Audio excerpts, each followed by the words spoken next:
Hello সবাই, আজকের ভিডিওতে একেবারে দেশীয় স্টাইলে টেংরা মাছ রান্না করব। আশা করি ভিডিওটি আপনাদের কাছে ভালো লাগবে। আর ভালো লাগলে আমাদের ভিডিওটি লাইক, কমেন্ট এবং পরবর্তী নতুন ভিডিওর জন্য সাবস্ক্রাইব করুন।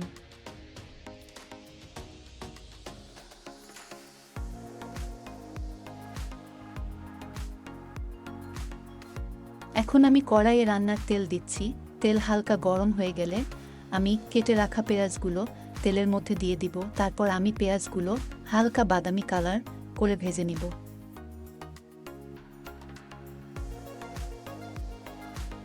পেঁয়াজগুলো বাদামি কালার হয়ে গেলে দিয়ে দিব জিরা বাটা 1 চা চামচ, রসুন বাটা 1 চা চামচ। তারপর হালকা নেড়েচেড়ে আধা কাপ পরিমাণ পানি ঢেলে দিব। তারপর আমি 1 মিনিট সময় নিয়ে কষিয়ে নিব। কষানো হয়ে গেলে দিয়ে দিব 1 চামচ লবণ, 1 চা চামচ গুঁড়া হলুদ, 1 থেকে 1.5 চা চামচ গুঁড়া মরিচ। মশলাগুলো দিয়ে প্রায় 1 থেকে 1.5 মিনিটের মতো কষিয়ে নিব।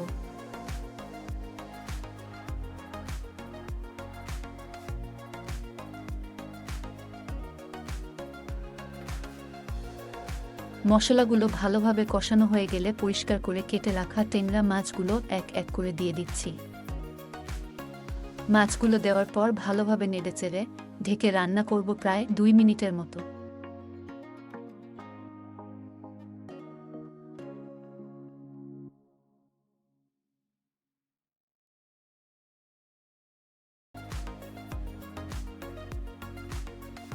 দুই মিনিট পর আবার হালকা নেড়ে চেড়ে দিয়ে দিব 1 কাপ পরিমাণ পানি। পানি দেওয়ার পর আবার 2-3 মিনিটের জন্য রান্না করব।